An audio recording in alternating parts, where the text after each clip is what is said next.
Problem వచ్చినప్పుడు health issue ఒక medicine, drug, ఒక ఇంజెక్షన్ ఏది వాడకుండా దాన్ని ఎట్లా క్యూర్ చేస్తారు? ఇది ఇప్పటికీ ఒక నార్మల్ మనిషికి అర్థమయ్యే సైన్స్ కాదు.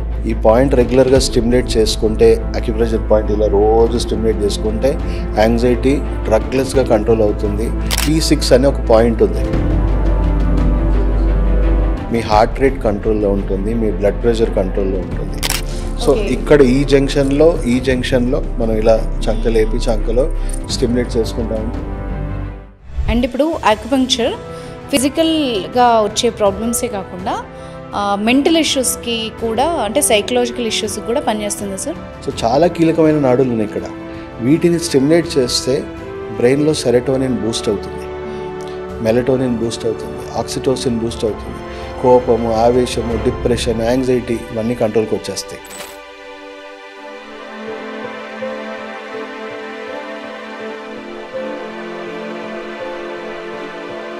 నమస్తే సార్. నమస్తే. ఇప్పుడు మనం యూజువల్గా ఇప్పుడు యోగా వేరే వాళ్ళు ఫారినర్స్ ప్రాక్టీస్ చేస్తుంటే మన గొప్పతనం మనకు తెలిసింది.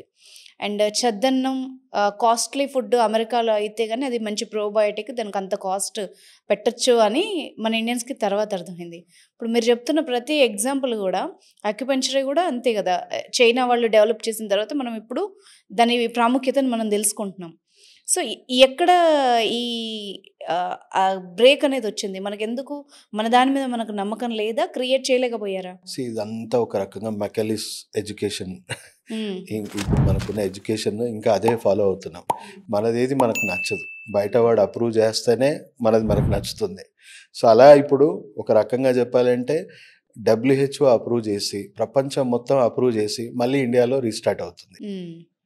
మళ్ళీ సెంట్రల్ గవర్నమెంట్ దీన్ని ముందుకు తీసుకొస్తా ఉంది. ఇప్పుడు దీనికి సంబంధించిన కీలకమైన బిల్స్ అన్నీ కూడా పాస్ అవుతున్నాయి, ఆల్రెడీ అయిపోయాయి, కొన్ని ఇంకా అవుతున్నాయి. రేపు ఫ్యూచర్లో దీనికి ఇన్సూరెన్స్, క్లెయిమ్స్, దీని పెద్ద పెద్ద ఇన్ఫ్రాస్ట్రక్చర్స్ కూడా డెవలప్ చేయడానికి ముందుకు వస్తూ ఉన్నారు. అండ్ వెల్నెస్ టూరిజం పెరుగుతుంది. ఈ వైద్యాన్ని ప్రపంచం మొత్తం కూడా ఇండియాని డెస్టినేషన్ లాగా వాళ్ళు చూస్తున్నారు. వాళ్ళు ఏమనుకుంటున్నారంటే ఇండియన్స్కి నాలెడ్జ్ ఉందేమో అని ఇంకా భ్రమలో ఉన్నారు. ఎందుకంటే పుట్టినిల్లు కదా ఇది. కానీ కొంతమంది ఎక్స్పర్ట్స్ ఉన్నారు ఇంకా. మనకి ఇప్పుడు చెప్పాలి అని అంటే, మనము ఊర్లలో ట్రెడిషనల్ మెడిసిన్ ప్రాక్టీషనర్స్ ఉంటారు కదా, వాళ్ళ దగ్గర ఉన్న నాలెడ్జ్ కూడా తీసుకోవడానికి WHO ముందుకు వచ్చింది. వాళ్ళని ఇప్పుడు అసోసియేషన్స్ ఫామ్ చేసేసి ట్రెడిషనల్ రూరల్ ప్రాక్టీషనర్స్ ఎవరైతే ఉన్నారో మీ దగ్గర ఎలాంటి నాలెడ్జ్ ఉంది అని తెలుసుకుంటుంది. వాళ్ళకి ఇప్పుడు అసోసియేషన్స్ ఫామ్ చేసి సెంట్రల్ గవర్నమెంట్ వాళ్ళని అప్రోచ్ అయ్యి వాళ్ళ త్రూ, ఇది గవర్నమెంట్ తీసుకునే ఇనిషియేటివ్ కాదు, సెంట్రల్ గవర్నమెంట్ మీద WHO ప్రెషర్ వేసి వీళ్ళ దగ్గర ఉన్న నాలెడ్జ్ మాకు కావాలి, మేము దాన్ని స్టడీ చేసి ఇంకా దీన్ని గొప్పగా డెవలప్ చేద్దాం, ఇప్పుడున్న మోడర్న్ సైన్స్ని దీన్ని యాడ్ చేసి ఆ కోణంలో ఇప్పుడు అందరం చదువుకున్నాం, వెల్ ఎడ్యుకేటెడ్, ప్రతిదీ సైంటిఫిక్గానే ఉండాలి. సో ఈవెన్ ట్రెడిషనల్ మెడిసిన్ కూడా సైంటిఫిక్ ఉండాలి. అండ్ WHO దీనికి పెట్టిన కొత్త పేరు ఏంటి అని అంటే modern traditional medicine. Okay. So మీరు మోడర్న్ ట్రెడిషనల్ మెడిసిన్ సర్చ్ చేయండి, WHO సంబంధించిన చాలా డీటెయిల్స్ అన్నీ వస్తాయి మీకు. అండ్ వెస్టర్న్ కంట్రీస్ మాత్రం దీన్ని ఫంక్షనల్ మెడిసిన్ అంటుంది. ఎందుకంటే వీళ్ళ ట్రెడిషనల్ మెడిసిన్ అనే వర్డ్ ఏంటి, తరతరాలుగా మీరు ఈ వైద్యాన్ని మీరు మీ పూర్వీకులు తీసుకుంటేనే దీన్ని ట్రెడిషనల్ అంటే మీరు సాంప్రదాయంగా మీకు వచ్చిన వైద్యం, సాంప్రదాయ వైద్యం అంటున్నాం. కానీ అమెరికన్స్కి ఇది సాంప్రదాయ వైద్యమా? వాళ్ళ సాంప్రదాయంలో లేదు కదా, మన సాంప్రదాయంలో ఇది ఇమిడి ఉంది. ఇప్పుడు మీరు సాంప్రదాయం అన్నారు కాబట్టి, అంటే మన డే లైఫ్ స్టైల్లో, అంటే మన వేషధారణలో అండ్ మన నృత్య కళల్లో అన్నిట్లో కూడా మీరు చెప్పిన ఈ మెడిసిన్ ఏదైతే ఉందో దాన్ని కొంచెం ఎగ్జాంపుల్ వైజ్ చెప్పగలుగుతారా? సో మన పూర్వీకులు చాలా అద్భుతంగా మనకు ఒక లైఫ్ స్టైల్ ఇచ్చారు, ఒక దినచర్య ఇచ్చారు. ఆ దినచర్య మన ఇప్పుడు మోడర్న్ సైన్స్ ప్రకారం దాన్ని సెరికాడియన్ బయోరిథమ్స్, సెరికాడియన్ క్లాక్ అని చెప్పేసి అంటున్నారు. అంటే ఏ టైంకి మీరు పడుకోవాలి, ఏ టైంకి మీరు లేవాలి, ఎలాంటి ఆహారం మనం తినాలి. సో టోటల్ దినచర్య అనేది వాళ్ళు మన పూర్వీకులు ఇచ్చారు. సో అది ఎలా ఉంటుందో మీకు చెప్తాను. బట్ దీని గురించి సైంటిఫిక్ స్టడీస్ జరిగాయి అమెరికాలో కూడా. ఈ దినచర్య సెరికాడియన్ బయోరిథమ్స్ ఎలా వర్క్ చేస్తాయి, మన పూర్వీకులు ఇచ్చిన ఆ టైం టేబుల్ ఎలా పనిచేస్తుంది, ఇప్పుడున్న మోడర్న్ మనిషికి కూడా పనిచేస్తుందా అని చెక్ చేశారు. So common cold to cancer వరకు మీకు చెప్పాను కదా, diet, life style, stress, immunity. ఇవి 4 ఎలా పాటించాలి? ఈ సెరికాడియన్ బయోరిథమ్స్ని, దినచర్యని పాటించడం వల్లనే ఈ 4 మనం డెవలప్ చేసుకోగలం. సో నలుగురికి నోబెల్ ప్రైజ్ విన్నర్స్ ఇప్పుడు దీని మీద, ఈ సబ్జెక్ట్ మీద అమెరికన్స్ స్టడీ చేసి నలుగురికి నోబెల్ ప్రైజ్ వచ్చింది. ఓకే. ఇప్పుడు ప్రపంచం మొత్తం కూడా ఈ దినచర్య మీద, ఈ లైఫ్ స్టైల్ మీద, ఈ ఆహార పదార్థాల మీద ఇంట్రెస్ట్ విపరీతంగా క్రియేట్ అయింది. ఇప్పుడు ఫాస్టింగ్ది కూడా మనం చూసుకుంటే జాపనీస్ సైంటిస్ట్, ఆయన ఫాస్టింగ్ గురించి మనకు తెలియదా? యెస్. మనకు యెస్. కొత్త కాదు కదా. సో ఆయన స్టడీ చేసి దాని గురించి నోబెల్ ప్రైజ్ వచ్చాకనే మనం దాని వాల్యూ మనకు మళ్ళీ అవును. అర్థమైనట్టు. అవును. సో ఇప్పుడు దీని కూడా అదే. సో ఎప్పుడు లేవాలి, ఎప్పుడు పడుకోవాలి? ఫస్ట్ మనము అర్లీ మార్నింగ్ లేవాలి అని చెప్పేసి మనకి దినచర్య అనేది చెప్తా ఉంది. సూర్యోదయం నుంచి మనం స్టార్ట్ అయితే, సూర్యోదయం నుంచి ఇప్పుడు కూడా మనం చూసుకుంటే ఒక 1.5 2 అవర్స్ వరకు స్వచ్ఛమైన గాలి ఉంటుంది ఆ టైంలో. మనం బ్రీతింగ్ ఎక్సర్సైజ్ చేసుకుంటే, మెడిటేషన్ కానీ బ్రీతింగ్ ఎక్సర్సైజ్ చేసుకుంటే మనం చాలా డీటాక్సిఫికేషన్ అవుతుంది. అట్ ది సేమ్ టైం సూర్యుడి నుంచి వచ్చే ఆ కిరణాలు ఏవైతే ఉన్నాయో, మనకు ఓన్లీ విటమిన్ డి, చాలామందికి తెలిసి ఏంటంటే విటమిన్ డి లోపాలు ఉన్నాయంటే సూర్యుడు మనకు తగలట్లేదు కాబట్టి అని అనుకుంటున్నాం. ఓన్లీ విటమిన్ డి మాత్రమే కాదు, విటమిన్ డి వల్ల మీకు తెలుసు మన ఎముకలు ఉక్కులాగా మారుతాయి. అదే కాకుండా మీ బ్రెయిన్లో సెరటోనిన్ బూస్ట్ అవుతుంది. సెరటోనిన్ అనే కెమికల్ మీ ఓకే. గట్ హెల్త్ బూస్ట్ అయ్యి మీకు సెరటోనిన్ లెవెల్స్ ఇంకా పెరుగుతాయి.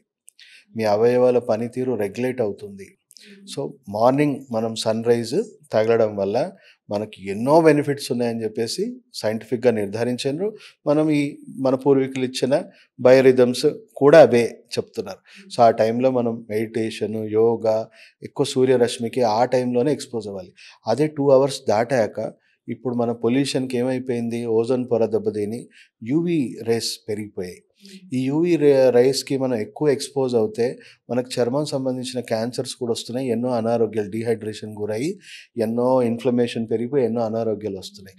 సో అర్లీ మార్నింగ్ లేచి యోగా కానీ, యోగా అంటే బాబా రామ్దేవ్ చేసే యోగా అవసరం లేదు, అది అథ్లెటిక్ యోగా. మనకు ఒక కామన్ మ్యాన్కి ఒక బేసిక్ కొన్ని అనుకోవాలి. సూర్య నమస్కారం లేదా కూర్చొని మెడిటేషన్, ఏం లేకపోయినా కూర్చొని మెడిటేషన్ చేసుకొని లేకపోతే బ్రీతింగ్ ఎక్సర్సైజ్ చేసుకున్నా చాలు. అంతవరకు యోగా చేసినా చాలా, ఒక కామన్ మ్యాన్కి అంతకుమించి ఎక్కువ అవసరం ఏం లేదు. మీ ఫిజికల్ ఫిట్నెస్ ఎక్కువ కావాలి, మీ ఫిజికల్గా ఇంకా యాక్టివిటీ ఎక్కువ కావాలంటే ఇంకొంచెం పెంచుకో. అథ్లెటిక్ స్టైల్లో కావాలంటే అథ్లెట్ లెవెల్లో చేసుకో. సో అలా చేసుకోవాలి. 7 to 9 బ్రేక్ఫాస్ట్. సో ఆ టైంలో morning 5 o'clock to 7 o'clock large intestine active ఉంటుంది okay. As per traditional medicine. So motions ఆ టైంలో ఇవాక్యుయేట్ అయిపోవాలి. 7 to 9 బ్రేక్ఫాస్ట్ తినాలి. సో బ్రేక్ఫాస్ట్ బెస్ట్ ఏంటి అని అంటే, మనకు ఆల్మోస్ట్ మార్నింగ్ 4 o'clock నుంచి 12 o'clock వరకు మన బాడీ క్లీనింగ్ సైకిల్ యాక్టివేట్ అవుతుంది. మన అవయవాలన్నీ కూడా శరీరాన్ని శుభ్రపరచుకుంటుంది. అందుకే ఆ టైంలోనే కదా మనం అన్ని బ్రీతింగ్ ఎక్సర్సైజ్ చేసైనా మన శరీరాన్ని శుభ్రం చేసుకోవాలనుకుంటున్నాము. ఓకే. కొంచెం స్వెట్ చేసి పర్స్పిరేషన్ ద్వారా మనం క్లీన్ చేసుకోవాలనుకుంటున్నాము. స్నానం చేసి క్లీన్ చేసుకోవాలనుకుంటున్నాం. స్నానం చేసే విధానం కూడా ఒకప్పుడు మనం పాత సినిమాలు చూడండి, మంచిగా సూర్యరశ్మి తగులుతో ఆమ్దమో లేదా కోకోనట్ ఆయిల్లో మంచిగా రుద్దుకునే వాళ్ళు. సో ఆయిల్ రుద్దుకోవడం వల్ల వాళ్ళకి ఇంకెక్కువగా వాళ్ళ బాడీ అబ్జర్వ్ చేసుకునేది.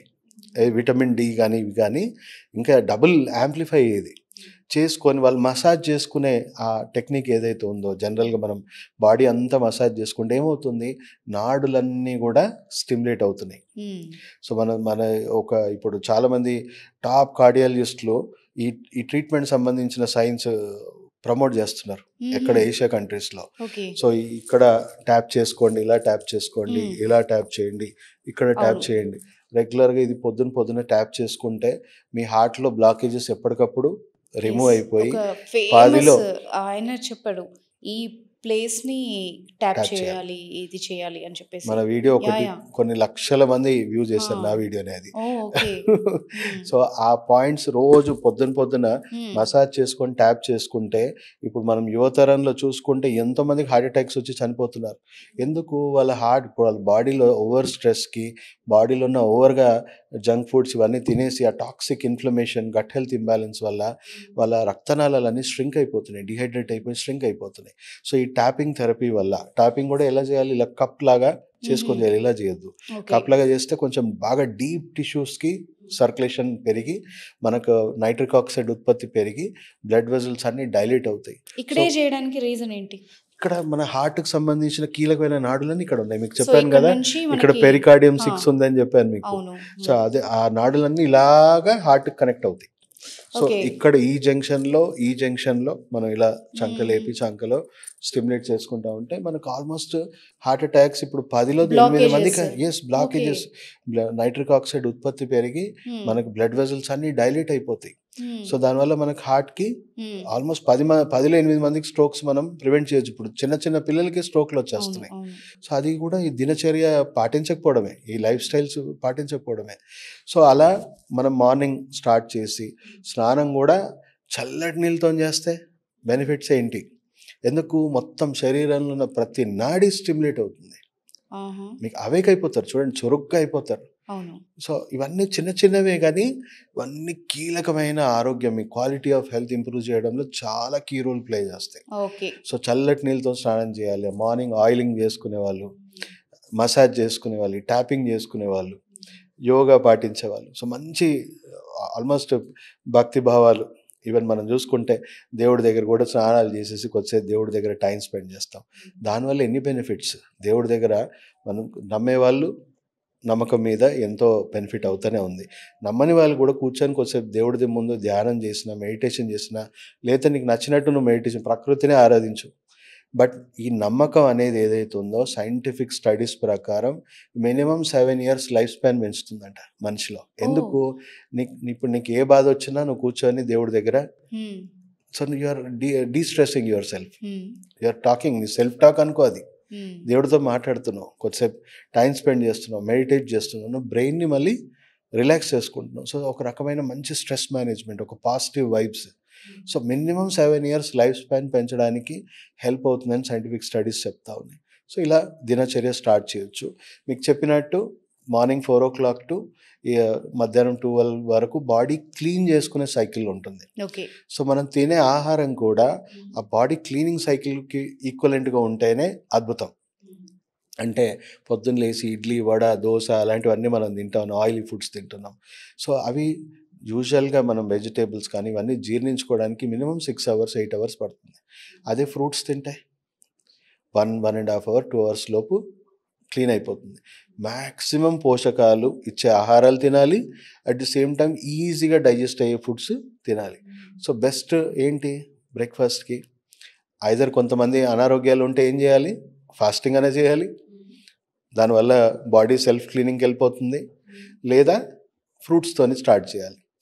సో ఫ్రూట్ నేను టిఫిన్ 2 తింటా అంటే పెద్ద తప్పు అయిపోతుంది. ఎందుకంటే ఫ్రూట్ వేరే ఏ ఫుడ్తో కలిపినా అదేమో డైజెస్ట్ అవ్వడానికి 6 hours పడుతుంది, ఏదేమో 1 hour. సో ఇది ప్యూట్రిడ్ అయిపోతుంది, దానివల్ల బాడీలో యూరిక్ యాసిడ్ లెవెల్స్ పెరిగిపోతాయి. సో తింటే ఫ్రూట్ తినండి, లేదా టిఫిన్ తినండి కామ్గా. సో నెక్స్ట్ మీరు టిఫిన్ తిన్నారనుకోండి, మీ బాడీలో ఉన్న ఆర్గన్ క్లాక్ పర్ఫెక్ట్గా వర్క్ చేస్తుంది. 12 o'clock ఆకలి అవుతుంది. అదే మీరు వేరే ఫుడ్ తింటే 12కి ఆకలి అవుతుందా? అసలు కరెక్ట్గా మీకు 12 o'clock ఆకలి అవ్వాలి. మీ బాడీ తట్టుకోలేనంత సిగ్నల్స్ ఇవ్వాలి, ఆకలి ఆకలి ఆకలి అని. అది ఫ్రూట్స్ తిని చూడండి, అది యాక్టివేట్ అయిపోతుంది, అంటే మీ అవయవాలు కరెక్ట్ పని చేస్తున్నట్టు. అదే వేరే ఫుడ్స్ తినండి, 2, 3 అయినా కూడా ఆకలి అవ్వదు. సో 12 to 2 లోపు మీరు లంచ్ చేయాలి. ఈవినింగ్ ఏదైనా హెర్బల్ టీస్, ఈ టీలు కాఫీలు కాదండి, అసలు మన కల్చర్లో ఈ టీలు కాఫీలు అనేవి లేనే లేవు. బ్రిటిషర్స్ మనకి ఏదో ఒక అడిక్షన్ వీళ్ళకి ఇస్తేనే మనం కంట్రోల్లో ఉంటారని ఈ టీలు కాఫీలు, కెఫీన్ ఏదైతే ఉందో మినిమల్ అడిక్షన్, తక్కువ ఖర్చులో ఇది ఒక అడిక్షన్. చెప్పినట్టు వింటారు, టైంకి కాఫీ కోసం టీ కోసం మనకి చెప్పిన పని చేస్తారని మనకి ఈ అడిక్షన్ మెంటాలిటీని ఇప్పటికి కూడా బానిసగా మారిపోయారు చాలామంది. సో అది అవాయిడ్ చేయాలి. 5 to 6 లోపే డిన్నర్ చేయాలి. సూర్యాస్తం అయ్యే లోపు డిన్నర్ అనేది అయిపోయింది, ఇంకా మన జీర్ణకోశ స్టాప్ అయిపోతుంది. మన డైజెస్టివ్ సైకిల్ మధ్యాహ్నం 12 o'clock to 6 o'clock తర్వాత డైజెస్టివ్ సైకిల్ ఎండ్ అయిపోయింది. సో నైట్ ఎలా ఉండాలి అని అంటే 7 o'clock మనం ఇప్పుడున్న లైట్స్ ఏవైతే ఉన్నాయో వీటి ఎక్స్పోజర్ జంక్ లైట్కి దూరం అయిపోవాలి. న్యాచురల్ లైట్ ఏంటండి? సన్లైట్, మూన్ లైట్, ఇవి న్యాచురల్ లైట్. బట్ ఇప్పుడు ఈ జంక్ లైట్స్ ఏవైతే ఉన్నాయో ఎన్ని రకాలుగా హామ్ చేస్తున్నాయంటే, మీకు ఇప్పుడు ఈ ఎక్స్పోజర్ వల్ల మీ బ్రెయిన్కి మెలటోనిన్ అనేది రిలీజ్ అవ్వట్లేదు. మెలటోనిన్ హార్మోన్ రిలీజ్ అవ్వకపోతే చాలామంది పాపులర్ క్యాన్సర్ స్పెషలిస్ట్ చెప్తున్నారు, క్యాన్సర్స్ కూడా వస్తాయి మెలటోనిన్ సరిగా మీ బాడీలో మీ బ్రెయిన్లో రిలీజ్ అవ్వకపోతే. సో మెలటోనిన్ రిలీజ్ అవుతేనే మీ క్వాలిటీ ఆఫ్ స్లీప్ బాగుంటుంది. సో 7 తర్వాత ఇప్పుడున్న ఫోన్లో ఉన్న బ్లూ లైట్ కానీ, టీవీలో ఉన్న బ్లూ లైట్ కానీ, జంక్ లైట్స్ కానీ 7 తర్వాత మీరు ఎక్స్పోజర్ మానేసేయాలి. 8 o'clockకి బెడ్ మీద ఉండాలి. 9 o'clock ఖచ్చితంగా పడుకునే ప్రయత్నం చేయాలి. ఎందుకంటే 9 o'clock to 11 o'clock మన బాడీలో హార్మోన్స్ రీసెట్ అయ్యే టైం, హార్మోన్స్ రిపేర్ అయ్యే టైం. సో ఈ థైరాయిడ్లు, ఈ డయాబెటీస్లు, ఈ హార్మోన్ ప్రాబ్లమ్స్ ఎవరికి వస్తాయి? ఆ టైంలో నిద్రపోని వాళ్ళకి. ఓకే. ఆ టైంలో మనం నిద్రపోకుండా మేల్కొంటే మన బాడీలో హార్మోన్ సైకిల్ కరెక్ట్ అవ్వట్లేదు. సో దానివల్ల హార్మోన్ ఇంబ్యాలెన్స్ వస్తుంది. 11 o'clock to 3 o'clock వరకు మన లివర్, మన గాల్ బ్లాడర్ వర్క్ చేసే టైం. అది మీ బ్లడ్ ప్యూరిఫై చేయడం కానీ, మీ బ్లడ్ సెల్ డెవలప్మెంట్ కావడం కానీ, బాడీని డీటాక్సిఫై చేయడం కానీ, సో సర్వీసింగ్ చేసుకునే టైం, అది body servicing time. 3 o'clock to 5 o'clock me lungs యాక్టివ్గా వర్క్ చేసే టైం.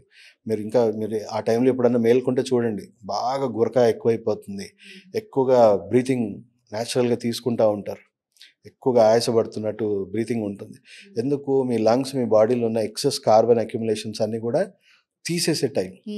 సో ఇలా దినచర్య, ఈ 24 hours సైకిల్ ఏదైతే ఉందో ఇది పాటిస్తే almost common cold to cancers మనం ప్రివెంట్ చేయొచ్చు. సూపర్. సో ఈ పాటించిన వాళ్ళు అట్లీస్ట్ దీంట్లో 80% పాటించండి, 50% పాటించండి, ఎంతో కొంత క్వాలిటీ ఆఫ్ లైఫ్ అయితే ఇంప్రూవ్ అవుతుంది. మీకు ఆల్రెడీ లైఫ్ స్టైల్ డిసీజెస్ వచ్చాయి, మీరు కన్సల్ట్ అవ్వండి, దీనికి సంబంధించిన డాక్టర్స్ని కన్సల్ట్ అవ్వండి. మీకు దాన్ని ఎలా బ్యాలెన్స్ చేయాలి, ఇంకో రకంగా ఎలా మీ అట్లీస్ట్ మీరు డిసీజ్ అవ్వకుండా ఉండండి. మీరు ఆరోగ్యంగా ఉండకపోయినా పర్లేదు, రోగాల పాలైతే అవ్వకుండా ఉండండి. సో ఖచ్చితంగా దెర్ ఇస్ నో రీప్లేస్మెంట్. ఇది పాటించాల్సిందే. బట్ కొంతమందికి నైట్ డ్యూటీలు చేయాలి, తప్పదు. కొంతమందికి వాళ్ళ లైఫ్ స్టైల్ బట్టి వాళ్ళు పాటించాలి కదా, వాళ్ళకు ఉన్న ఫైనాన్షియల్ ఇష్యూస్ ఎన్నో ఉంటాయి, స్ట్రెస్సెస్ వాళ్ళకి. సో అట్లీస్ట్ దాన్ని ఎలా బ్యాలెన్స్ చేయాలి సార్, ఇంకో రకంగానే ఎలా బ్యాలెన్స్ చేయాలి. ఇప్పుడు హెల్త్ పీక్స్ మీదకి వచ్చిందంటే అప్పుడు మేము కూడా చెప్పేస్తాం, ఇంకేం చేయలేం, you have to follow this. But మోడరేట్గా ఉంటే అట్లీస్ట్ మీరు డిసీజ్ ఫ్రీ అన్న ఉంటారు కదా, మీరు ఆరోగ్యంగా లేకపోయినా అనారోగ్యం పాలైతే అవ్వకుండా ఉంటారు కదా. సో ఇది మన పూర్వీకులు మనకి ఇచ్చిన సైకిల్. WHO, ప్రపంచంలో ఉన్న ఆల్ సైంటిఫిక్ బాడీస్ దీన్ని పాటిస్తే ఆ మనిషి ఆరోగ్యంగా ఉంటాడు అని చెప్పేసి ఈ సెరికాడియన్ బయోరిథమ్స్ మీద చెప్పాను కదా, 4 సైంటిస్టులకి నోబెల్ ప్రైజ్లు వచ్చాయి. అంటే అర్థం చేసుకోండి ఎంత గొప్ప విజ్ఞానం మన పూర్వీకులు మనకి ఇచ్చారు. అండ్ ఇప్పుడు ఆక్యుపంక్చర్ ఫిజికల్గా వచ్చే ప్రాబ్లమ్సే కాకుండా మెంటల్ ఇష్యూస్కి కూడా, అంటే సైకలాజికల్ ఇష్యూస్కి కూడా పనిచేస్తుందా సార్? ఎస్ మా, అద్భుతంగా పనిచేస్తుంది. అమెరికాలో దీని మీద చాలా మంచి రీసెర్చ్ జరిగింది లింకన్ హాస్పిటల్లో. అడిక్షన్స్ మీద మనం చూసుకుంటే ఇప్పుడు మెంటల్ ఇష్యూస్ ఎక్కువగా మనకి ఏమున్నాయి? Stress, anxiety, addictions. సో ఈ స్ట్రెస్, యాంగ్జైటీ, అడిక్షన్ అనేది ఎలా వస్తుంది అనేది చెప్తా. మన బ్రెయిన్లో రకరకాల కెమికల్స్ ఉన్నాయి కదా, సెరటోనిన్, ఆక్సిటోసిన్, మెలటోనిన్, అలా డోపమిన్ అనేది కూడా మనకు ఒకటి ఉంది. ఈ డోపమిన్ ఎంత మంచిదో అది రాంగ్ వేలో వస్తే అంతే చెడ్డది. అర్థమైంది కదమ్మా. సో ఇప్పుడు ఈ మనిషి ఎలా అడిక్ట్ అవుతాడు, ఎలా ఈ బిహేవియర్ ఇష్యూస్, ఇలాంటివి, ఈ సబ్స్టెన్స్ ఇష్యూస్, ఈ అడిక్షన్స్ ఎలా వస్తాయంటే, ఇప్పుడు చూడండి, డోపమిన్ అనేది మనని సంతోషపరిచే, సంతృప్తిపరిచే హార్మోన్. అంటే బ్రెయిన్కి ఇది ఒక రివార్డ్ హార్మోన్. ప్రతి ఒక్కరం కూడా, మనందరం కూడా, ఇది ఎవరికి కాదు అందరికి కూడా వర్తిస్తుంది. ప్రతి ఒక్కరం కూడా సంతోషంగా ఉండాలని కోరుకుంటాం. ఎవరో బాధలు దుఃఖాలతో బతకాలి అని ఎవరం అనుకోం. అర్థమైంది కదమ్మా. ప్రతి ఒక్కరికి ఈ డోపమిన్ కావాల్సిందే. కానీ డోపమిన్ మంచి దారిలో బ్రెయిన్కి అందుతుందా, చెడు మార్గాల్లో అందుతుందా అనేది ఇక్కడ క్వశ్చన్. సో మంచి మార్గాలు, ఇప్పుడు చూడండి, ఏ అలవాట్లు లేకుండా మంచి లైఫ్ స్టైల్తోని జాబ్ చేసుకుంటూ ఫ్యామిలీతోని హ్యాపీగా టూర్లు కొట్టుకుంటూ హ్యాపీగా జీవిస్తున్న వాళ్ళు ఎంతోమంది ఉన్నారు. వాళ్ళందరికీ ఎలా వస్తుంది డోపమిన్ అంటే పాజిటివ్ మార్గాల్లో వస్తుంది. వాళ్ళు కష్టపడి సాధించి సంతోషపడి బ్రెయిన్లో ఆ డోపమిన్ అనేది వస్తూ ఉంది. కానీ ఈ చెడు మార్గాల్లో డోపమిన్ ఎలా వస్తుంది అంటే ఈ substance addictions and behaviour addictions. So only సబ్స్టెన్సెసే కాదు, బిహేవియర్ అడిక్షన్స్ కూడా ఉన్నాయి. ఇప్పుడు కొంతమంది సైకిక్గా బిహేవ్ చేస్తారు, వాళ్ళకి దాంట్లోనే ఆనందం. ఎందుకు అలా సైకిక్గా బిహేవ్ చేస్తే వాళ్ళకి డోపమిన్ వస్తుంది బ్రెయిన్కి. సో దాంట్లో ఆనందం ఉంది, అందుకే వాళ్ళు సైకిక్గా బిహేవ్ చేస్తూ ఉంటారు. చూస్తుంటాం కదా మనం కొంతమంది సమాజంలో. రీసెంట్‌గా చూసాం సార్ ఒక అపార్ట్మెంట్‌లో మన హైదరాబాద్‌లోనే 5 చిన్న కుక్క పిల్లల్ని నేలకేసి కొట్టి చంపాడు. మళ్ళీ నార్మల్ ఒక బిజినెస్ మ్యాన్ బయటికి. అది. అంటే లోపల బిహేవియర్ ఉంది గానీ బయటపడలేదు. ఇలాంటి ఇప్పుడు మీరు చెప్పినట్టు మీకేమొస్తుంది ఇలాంటి పని చేస్తే అంటే వాడికి ఆనందం వస్తది అందులో. సో వాడికి ఆ సైకిక్ బిహేవియర్‌లో వాడికి ఆ డోపమైన్ రిలీజ్ అవుతా ఉంది కాబట్టి వాడు దాన్ని ఎక్కువగా అట్రాక్ట్ చేస్తూ ఉంటాడు. అలా బిహేవ్ చేయాలనుకుంటాడు. ఇది చూడండి ఇప్పుడు చాలామంది ఇప్పుడు మనం కరెంట్ ఇష్యూ బెట్టింగ్ అడిక్షన్. ఎందుకు? అవునవును. ఏ కష్టం లేకుండా ₹1,00,00,000 వచ్చేస్తాయని డోపమైన్ వాళ్ళకి. అర్థమైంది కదమ్మా. సో అలా ఇప్పుడు ఫోనే ఉందమ్మా. ఎంతమంది ఫోన్ ఫోన్‌కి అడిక్షన్. అడిక్ట్ అవుతున్నారు. అవునవును. నార్మల్ లైఫ్ కంటే ఇప్పుడు షార్ట్స్ చూసుకుంటే వాడికి క్విక్ డోపమైన్. బ్రెయిన్‌కి ఇమ్మీడియేట్‌గా ఇన్‌స్టంట్ డోపమైన్ వచ్చేసింది. సో వాడికి ఏం పని చేస్తున్నాడో కూడా మర్చిపోయి దీంట్లోనే ఇన్వాల్వ్ అవుతున్నారు. సో ఈ ఫోన్‌కి అడిక్ట్ అవుతుంది. చిన్నపిల్లలు చూడండి గేమ్స్‌కి ఎలా అడిక్ట్ అవును. అయిపోతుంటారు. సో అలా మనకి ఎన్నో బిహేవియర్ అడిక్షన్ షాపింగ్, నెట్‌ఫ్లిక్స్ ఎన్నో ఉన్నాయి. సో ఇవన్నీ కూడా కొంచెం లైన్ క్రాస్ అవుతే అది కూడా హాని. పే తను చనిపోవచ్చు, లేదంటే ఇంకొకరికి హానిపరచొచ్చు. సో అలా దాని పరంగా కూడా సఫర్ అవుతుంది సొసైటీ. నెక్స్ట్ వచ్చేసి సబ్స్టెన్స్ అడిక్షన్. దీనివల్ల మాత్రం వాళ్ళు చనిపోవడమే, వాళ్ళ ఫ్యామిలీని రోడ్డు పాలు చేయడమే, ఎన్నో రకాలుగా సఫర్ చేస్తున్నారు. So alcohol, smoking, gutka, drugs, ఈ గంజా ఎన్నో ఉన్నాయి కదా! ఇవేం చేస్తున్నాయి? దాంట్లో ఏమైనా మనకి ఏమన్నా ఆరోగ్యం ఇస్తున్నాయా ఇవి? లేదు. బ్రెయిన్, నర్వస్ సిస్టమ్, అవయవాలని స్లో పాయిజన్ చేసుకుంటూ డ్యామేజ్ చేస్తా ఉన్నాయి. సో ఇప్పుడు ఇవేం చేస్తున్నాయి? ఇప్పుడు ఏదో ఎలా స్టార్ట్ అవుతుంది ఈ అడిక్షన్స్ అంటే ఏదో ఫ్రెండ్‌షిప్‌లో, ఏదో హీరోయిజంలోనో ఇవి కొన్ని రుచిపరంగా ఏమైనా ఉంటాయా? దరిద్రంగా ఉంటాయి. చండాలమైన రుచి ఉంటది. సో రుచి చూసి కాదు. ఏదో హీరోయిజం అనో, ఫ్రెండ్‌షిప్‌లోనో, ఫ్యామిలీలోనో ఏదో రకంగా స్టార్ట్ అయిపోయింది. ఆ స్టార్ట్ అవ్వగానే ఏమైంది? వాళ్ళ బ్రెయిన్ సెల్స్‌కు దెబ్బతిని డోపమైన్ అనేది అంటే ఈ మంచి మార్గంలో వచ్చే డోపమైన్ కంటే 10-100 రెట్లు ఎక్కువ డోపమైన్ ఎక్స్‌ట్రాక్ట్ అవుతుంది చెడు మార్గాల్లో. అండ్ ఇక్కడ మీరు గమనించాల్సింది ఏంటంటే ఇక్కడ కష్టపడి అంటే ఎంతో స్ట్రెస్‌కి గురయ్యి కష్టపడితేనే ఆయనకి డోపమైన్ వచ్చింది. ఇక్కడ ఏ కష్టం లేదు. స్ట్రెస్సే లేదు. కార్టిసాలే లేదు. అర్థమైంది కదమ్మా! ఏ కష్టం లేకుండా బ్రెయిన్‌కి డోపమైన్ వచ్చేసింది. సో డోపమైన్ రాగానే బ్రెయిన్‌కి ఇంకా ఆనందం కదా! నాకు ఏ కష్టం లేకుండా ఇంత ఎక్కువ డోపమైన్ వచ్చేసింది కదా! నాకు ఇదేదో బావుంది. ఇది నాకు రెగ్యులర్‌గా కావాలని బ్రెయిన్ మనిషిని కంట్రోల్ చేస్తా ఉంటది. ఓకే. సో అడిక్ట్ అయ్యేది మనిషి కాదు బ్రెయిన్. ఓకే. బ్రెయిన్ ఎలా చెప్తే మనిషి అలా అలా వీళ్ళు వింటాడు. బానిసలాగా అవును. వినాలి. సో అడిక్షన్ లెవెల్స్ చూసుకుంటే ఇంక అలా మొదలయ్యి వాళ్ళు కన్సిస్టెంట్‌గా బ్రెయిన్ చెప్పినట్టు వాళ్ళు తీసుకుంటా ఉంటారు. దానివల్ల వాళ్ళ బ్రెయిన్, నరాలు, అవయవాలు స్లో పాయిజన్ అయితూ డ్యామేజ్ అవుతా ఉంటుంది. అండ్ వాళ్ళ బ్రెయిన్ మంచి, చెడు అర్థం చేసుకునే ప్రాసెస్ తగ్గిపోయింది. తెలియకుండానే ఫ్యామిలీ కంటే ఇదే ఎక్కువ సుఖపెడుతుంది కాబట్టి ఫ్యామిలీ మీద ఇంట్రెస్ట్ తెలియకుండానే పోయింది. బాధ్యతలు అలాంటి ఆలోచనలు మెల్లిమెల్లిగా పోయాయి. ఎందుకంటే ఇవన్నీ కష్టపడితేనే సుఖం. ఇక్కడ ఏ కష్టం లేకుండా బ్రెయిన్‌కి ఎక్కువ సుఖం ఉంది. సో ఇవన్నీ కాంప్రమైజ్ వాళ్ళకున్న వాల్యూస్, సొసైటీ ఇవన్నీ పట్టింపులు తగ్గిపోతాయి. ఇంకా అలాగే లెవెల్స్ పెరిగిపోయి వాళ్ళు తీసుకొని థర్డ్ స్టేజ్ అంటే లాంగ్ టర్మ్ ఎక్స్‌పోజర్‌లో ఏమవుతుంది బ్రెయిన్, నరాల అవయవాల్లో తీవ్రమైన టాక్సిక్ డ్యామేజెస్ అవుతాయి. అప్పుడు లక్షణాలు పూర్తిగా బయటకొచ్చేస్తాయి. సో ఏ డాక్టర్ దగ్గరికెళ్ళినా ఎక్కువ కాలం బతకడు. హెవీ టాక్సిక్ డ్యామేజెస్ అయ్యాయి. అట్‌లీస్ట్ ఇప్పుడన్నా మానేస్తే కొంతకాలం అయినా బతుకుతాడు అని చెప్పి అంటారు ఏ డాక్టర్ దగ్గరికెళ్ళినా. సో అలాంటి వాళ్ళు పరిస్థితి ఏముంటుంది? భయపడిపోయి నేను ఇప్పటి నుంచి మానేస్తాను అనరు. బ్రెయిన్ ఏమంటది నువ్వు చచ్చిపో. కానీ నన్ను మాత్రం సుఖపెట్టు. చచ్చే వరకు సుఖపెట్టు.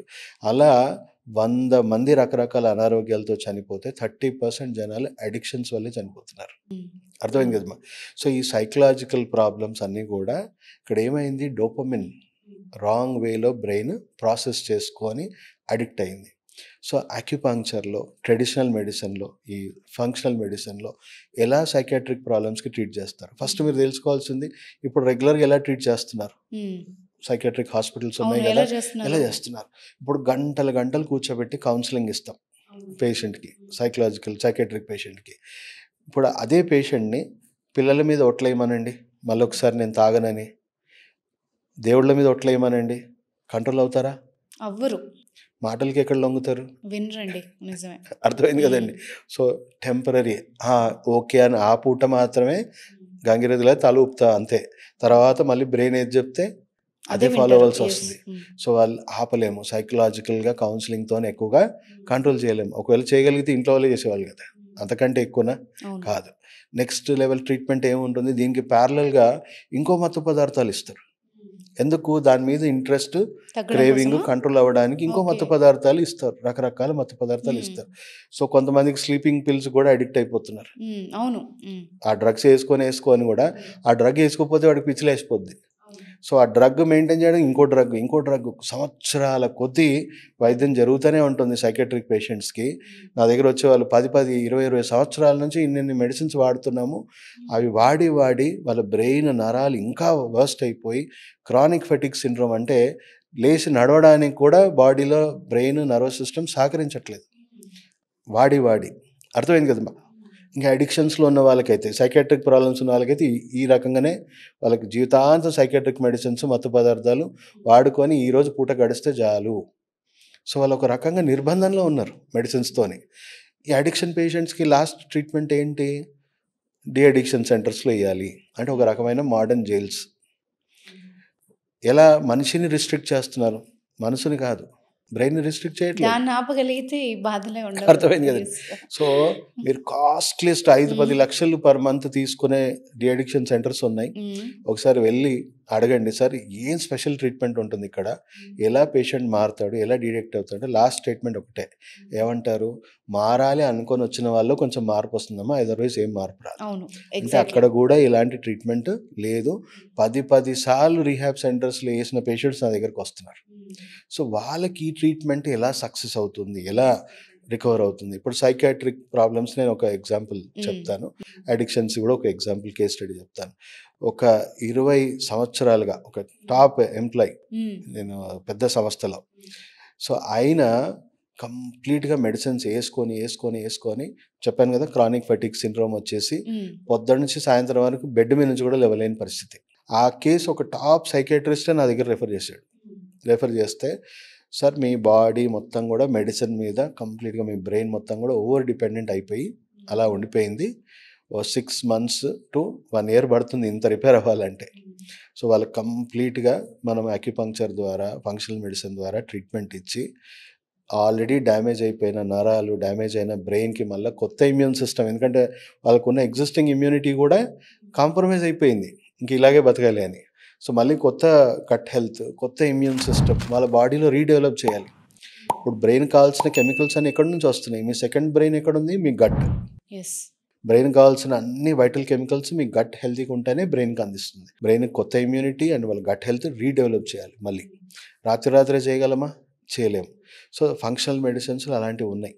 ఎక్కడి నుంచి వస్తుంది సార్ ఇమ్యూన్ సిస్టమ్, ఎక్కడి నుంచి వస్తుంది గట్ హెల్త్ అంటే, వేరే జంతువుల్లో వాటి పిల్లలకి ఇచ్చుకునే ఇమ్యూన్ సిస్టమ్ ఏదైతే ఉందో అవి మనము తీసుకొని మెడిసిన్ రూపంలో ఫంక్షనల్ మెడిసిన్స్లో తయారయ్యాయి. గట్ హెల్తే ఉంది కదా, మనం కోల్పోయిన ఎన్నో హెల్తీ గట్ బ్యాక్టీరియాని వేరే జంతువులు కానీ, లేదా ఈవెన్ ట్రైబల్స్, వాళ్ళు మనకంటే ఎక్కువ ఇమ్యూనిటీ ఉంది, మనకంటే మంచి గట్ ఉంది, వాళ్ళ పూపు ఏదైతే ఉందో నమ్మరు కానీ వాళ్ళ పూపులో నుంచి కూడా కొంత గట్ బ్యాక్టీరియా, మనం కోల్పోయిన గట్ బ్యాక్టీరియా మళ్ళీ మనం మెడిసిన్ రూపంలో తెచ్చుకుంటున్నాం. ఇప్పుడు జరుగుతుంది అది.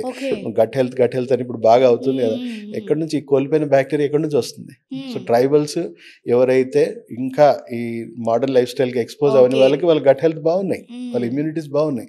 సో, వాళ్ళ ఇమ్యూనిటీ మనం మెడిసిన్ రూపంలో తీసుకొని మళ్ళీ మన గట్ హెల్త్, మన ఇమ్యూనిటీ రీడెవలప్ చేసుకుంటే బ్రెయిన్ అప్పుడు ఇంప్రూవ్ అవుతున్నా కొద్దీ మెడిసిన్స్ అవసరం ఉందా? మీరు ఇంప్రూవ్ అవుతున్నా కొద్దీ మెడిసిన్ అవసరం తగ్గించవచ్చు.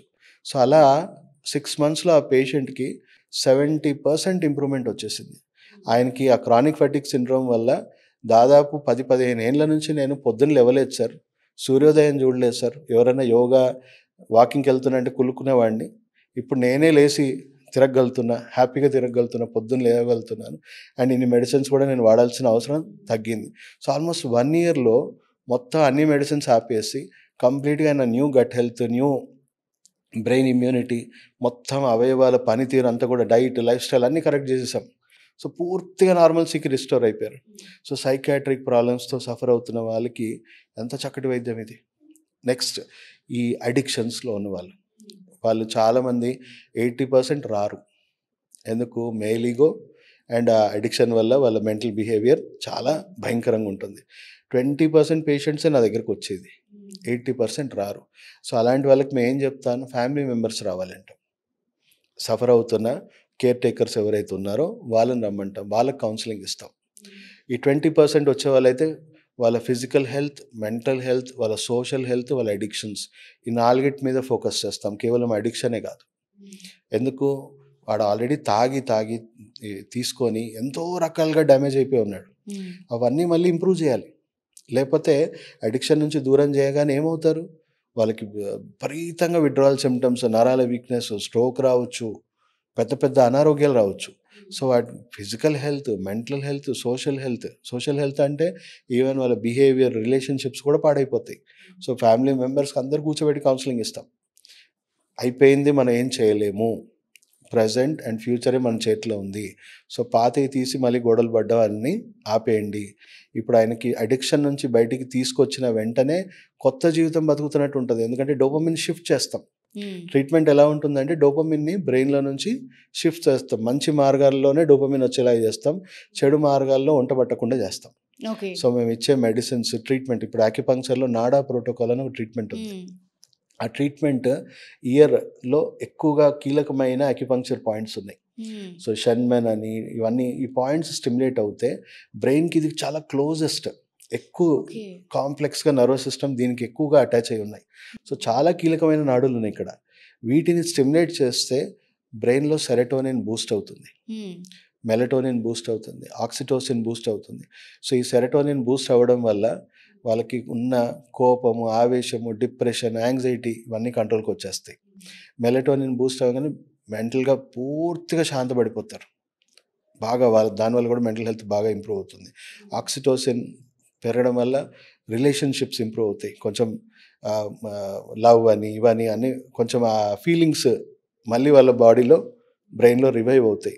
అండ్ వాళ్ళకి ఎన్ని బిహేవియర్ అడిక్షన్స్ ఉన్నా, ఈ ఆల్కహాల్, స్మోకింగే కాదు, ఈవెన్ బిహేవియర్ అడిక్షన్స్ కూడా ఉన్నాయి కదా, బెట్టింగ్, గ్యాంబ్లింగ్, ఇవన్నిటి మీద ఇంట్రెస్ట్, డోపమిన్ మీద ఇంట్రెస్ట్ తగ్గిపోతుంది.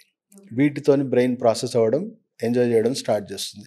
సో న్యాచురల్గానే ఈ నెగిటివ్ ఎమోషన్స్ కానీ ఈ అడిక్షన్స్ మీద ఇంట్రెస్ట్ బ్రెయిన్ని కంట్రోల్ అయిపోతుంది. పాజిటివ్ మీద ఎక్కువగా ఇంట్రెస్ట్ కలుగుతుంది. సో మేము ఇచ్చే మెడిసిన్స్ కూడా చెప్పాను కదా, గట్ హెల్త్, బ్రెయిన్ ఇమ్యూనిటీకి సంబంధించినవి, అవన్నీ తెలిసి ఇవ్వచ్చు, తెలియకుండా కూడా ఇవ్వచ్చు పేషెంట్స్కి. ఎవరైతే మొండిగా 80% రారంటారో వాళ్ళకి ఫుడ్లో కలిపేమని చెప్తాం, తాగే నీళ్ళలో కలిపేయండి అంటాం. సో వాళ్ళకి తెలియకుండానే, వాళ్ళకి రుచి తెలియకుండానే ఎలా వేయాలో కూడా ట్రైనింగ్ ఇస్తాం మా హాస్పిటల్లో. వాళ్ళతో ఎలా బిహేవ్ చేయాలా, పాత మళ్ళీ తీయకండి. ఎందుకంటే అడిక్షన్ అనేది ఒక మెంటల్ ట్రాప్లో ఉన్నారు. వాళ్ళ తప్పేం లేదు, వాళ్ళ బ్రెయిన్ వాళ్ళకి ఎలా చెప్తే అలా వింటున్నారు వాళ్ళు. సో ఎప్పుడైతే డోపమిన్ షిఫ్ట్ అవుతుందో నెగిటివ్ మార్గాల నుంచి పాజిటివ్ మార్గాల్లోనే డోపమిన్ తీసుకోండి. ఎందుకంటే వాళ్ళు ఎంత ప్రయత్నించినా, ఆల్కహాల్ తాగాలని ప్రయత్నించినా ఆల్కహాల్ నుంచి రావాల్సిన డోపమిన్ బ్రెయిన్కి రాదు. స్మోక్ చేయాలన్నా బ్రెయిన్కి రావాల్సిన డోపమిన్ రావట్లేదు. డోపమిన్ రాకపోతే అసలు బ్రెయిన్కి అది వద్దు. బ్రెయిన్ ఏమంటుంది, నాకు ఇది వద్దు, దీంతో నాకు కార్టిసాల్ పెరుగుతుంది, నాకు స్ట్రెస్ వస్తుంది, నాకు దానివల్ల వచ్చే డోపమిన్ రావట్లేదు, ఇప్పుడు చచ్చే వరకు తాగుదామని బ్రెయిన్ అనదు. ఇంకా దీని నుంచి ఎలా బయటపడాలి అనేది బ్రెయిన్ స్టార్ట్ చేస్తుంది. సో అక్కడ ట్రీట్మెంట్ ఏంటంటే బ్రెయిన్ ఫోకస్డ్, బ్రెయిన్ సెంట్రిక్గా ఇస్తాం, రూట్ కాజ్కి ఇస్తాం. కాబట్టి బ్రెయిన్ వాళ్ళని కంట్రోల్ చేస్తుంది, మేము ఎవరిని కంట్రోల్ చేయం. బ్రెయినే చెప్పాలి, నీకు వద్దు, అక్కడ నాకు డోపమిన్ రావట్లేదు, నాకు సెరటోనిన్ వస్తుంది, so I'm able to enjoy normal life, నాకు నార్మల్ లైఫ్ మీద అట్రాక్షన్ పెరుగుతూ ఉంది, నెగిటివ్ లైఫ్ మీద అట్రాక్షన్ తగ్గుతూ ఉంది. సో హార్డ్లీ అంటే తెలిసి పేషెంట్ నా దగ్గర డైరెక్ట్ వచ్చిన వాళ్ళకైతే 3 to 4 monthsలోనే క్రానిక్ అడిక్షన్స్ నుంచి కూడా దూరం చేస్తున్నాం. తెలియకుండా కూడా దాదాపు 80,000, మీరు నమ్మరు కానీ 80,000 పేషెంట్స్ తెలియకుండా తగ్గించాం మా రీహాబ్ సెంటర్ నుంచి, మా స్టూడెంట్స్, మా టీం మొత్తం కూడా. కొన్ని ఊర్లే మాన్పించాము. ఇప్పుడు సూర్యాపేటలో ఒక చాలా నాకు వచ్చిన టెస్టిమోనియల్స్లో ఒకటి, ఆయన ఒక్క ఏమన్నాడంటే, మా ఫాదర్ 25 years నుంచి మమ్మల్ని విపరీతంగా సఫర్ చేశాడు సార్, మా ఎడ్యుకేషన్ అన్నీ డిస్టర్బ్ అయిపోయి ట్రీట్మెంట్ అయ్యి ఇప్పుడు 4-5 years అవుతుంది, ఇప్పటికి కూడా మేము చాలా ప్రశాంతంగా బతుకుతున్నాం, మా నాన్న మొత్తం మారిపోయాడు, ఈ జీవితం మాకు చిన్నప్పుడే వచ్చింటే మా జీవితాలు ఎక్కడో ఉండేవి సూర్యాపేటలో. తన ద్వారా తనే తగ్గాడు కదా అని చెప్పి ఎంతోమందికి కాన్ఫిడెన్స్ వచ్చి దాదాపు ఉన్న చుట్టుముట్టు ఊర్లలో ఎంతోమంది పేషెంట్స్ నాకు రెఫర్ అయ్యాయి. ఆయన లెక్క కట్టి చెప్పాడు, 167 పేషెంట్స్ని నేను వెళ్ళి పర్సనల్గా కలిశాను సార్, వాళ్ళందరూ బాగుపడ్డారు సార్. దాంట్లో కొంతమంది పోలీస్ ఆఫీసర్స్ ఉన్నారు. అడిక్షన్ వల్ల వాళ్ళ ఉద్యోగాలు పోయాయి. మళ్ళీ వాళ్ళు నార్మల్ అయిపోయారు. ఇప్పుడు నార్మల్ మళ్ళీ డ్యూటీ రెజ్యూమ్ అయ్యారు. సో వాళ్ళకి ఎవరికైనా తెలుసా పేషెంట్ కంటే మనం ట్రీట్మెంట్ ఇచ్చినట్టు కూడా వాళ్ళకి తెలియదు. ఓన్లీ ఫ్యామిలీ మెంబర్స్కే తెలుసు. అండ్ ఫ్యామిలీ మెంబర్స్కి ఎలా ట్రైన్ చేస్తామంటే జీవితంలో వీళ్ళు మళ్ళీ ఆల్కహాల్ వైపు కానీ ఈ అడిక్షన్స్ వైపు వెళ్ళకుండా మీరు ఎలా ఉండాలి, వాళ్ళకి మళ్ళీ అంటే సార్ ఇది పర్మనెంట్ సస్టైనబుల్ రిజల్టా అంటే వన్స్ డోపమిన్ నార్మల్ లైఫ్కి షిఫ్ట్ అయిపోయి పూర్తిగా నెగిటివ్ నుంచి బ్లాక్ అయిపోతే వాళ్ళకి ఇంకా ఊహించలేరు. వాళ్ళ చుట్టూ ఎంతమంది తాగుతున్నా బ్రెయిన్ ఒప్పుకోదు. ఓకే. అర్థమైంది కదా. ఒక కేస్ స్టడీ చెప్తాను. బలవంతంగా తెచ్చి నా దగ్గర కూర్చోబెట్టారు ఆ పేషెంట్ని. ఆయన నేను సార్ నాకు ఎక్కడో తీసుకెళ్తున్నా అని చెప్పి నన్ను ఇటు తెచ్చారు. నేను ఏ ట్రీట్మెంట్కి సహకరించాను, ఏ మందులు వాడను గొడవ పెట్టుకున్నాడు. పేషెంట్ కేర్ టేకర్స్ సార్ మీరు ఏం వరీ అవ్వకండి, మెడిసిన్స్ రాసివ్వండి, వేసే బాధ్యత నాది. మీకు ఎన్ని అవేర్నెస్ ప్రోగ్రామ్స్ పెట్టాము యూట్యూబ్లో, దీంట్లో తెలియకుండా చేసే వాళ్ళకి తెలియకుండానే చేయడం బెటరు. మీరు ప్రశాంతంగా ఉంటారు, వాళ్ళు ప్రశాంతంగా ఉంటారు. వాళ్ళ ఈగో ఒప్పుకోదు. చూడండి వాళ్ళ ఈగో ఒప్పుకోదు. సో వాళ్ళకి అక్కడ ఎలా ఉండాలి రిజల్ట్, నేనే మానేసిన అనే గొప్పతనంతో బతకాలి వాళ్ళు. ఓకే. వాళ్ళు ఒప్పుకోరు. ఇంకొకరు కంట్రోల్ చేశారంటే వాళ్ళు వల్ల కాదు, భరించలేరు. సో అలాంటి వాళ్ళకి మనం తెలియకుండానే చేయాలి. నో సార్ మీరు మందులు రాసివ్వండి, వేసే బాధ్యత నాది. సో 1.5 year ట్రీట్మెంట్ అయింది. నేనే డిక్లేర్ చేశాను ఇంకా ఆయనకు ఫర్దర్ ట్రీట్మెంట్ అవసరం లేదు, కంప్లీట్గా ఈస్ రికవర్డ్ అని. 6 years తర్వాత నన్ను మళ్ళీ ఆ పేషెంట్ కలవడానికి వచ్చాడు. వాళ్ళ ఫ్రెండ్స్తోనే వచ్చాడు. ఏంటా నన్ను గుర్తుపట్టడానికి కూడా కొంచెం టైం పట్టింది. అడిగాను ఏంటి అంటే, లేదు సార్ నేను ఇప్పటికి కూడా తాగట్లేదు, చాలా హ్యాపీగా ఉన్నాను. మరి ఇప్పుడు ప్రాబ్లం ఏంటంటే మా ఫ్రెండ్స్ మిమ్మల్ని ఒకసారి కలుస్తాను వచ్చారు. నేను అనుకుని ఇంకో పేషెంట్ వచ్చాడు వాళ్ళని. వాళ్ళు ఏమంటున్నారంటే నెక్స్ట్ మంత్ మా వాడి బర్త్డే ఉంది సార్, సో మేము అందరం మళ్ళీ ఒకసారి ఆల్కహాల్ తాగాలి అని మా ఫ్రెండ్స్ అందరం అనుకుంటున్నాం. మీ దగ్గర ఏమైనా విరుగుడు మంది ఏదైనా ఉంటే ఇవ్వండి, ఓకే. విరుగుడు మంది ఏదైనా ఉంటే ఇవ్వండి, మళ్ళీ మా వాడితో మేము ఒకసారి పార్టీ చేసుకోవాలనుకుంటున్నాను వచ్చాడు. ఇచ్చి ఇప్పుడు 6 years అయిపోయింది కదా, ఎవరు కంట్రోల్ చేశారు దాన్ని? ఆయన బ్రెయిన్ ఒప్పుకోవట్లేదు. మీరు కూర్చోబెట్టి ట్రై చేశారంటే చాలాసార్లు ట్రై చేసినాను సార్, ఎన్నిసార్లు ట్రై చేసినా వాడు తాగలేదు, దాన్ని ఇరిటేట్ అయిపోయి దూరం అయిపోతున్నాడు. అందుకే మీ దగ్గరకు వచ్చా అంటే ఒక్కసారి అలా బ్రెయిన్ మారిపోయాక నెగిటివ్ సోర్స్లో డోపమైన్ తీసుకోదు, ఇంకా పాజిటివ్ లైఫ్లోనే అది బతకాలనుకుంటుంది.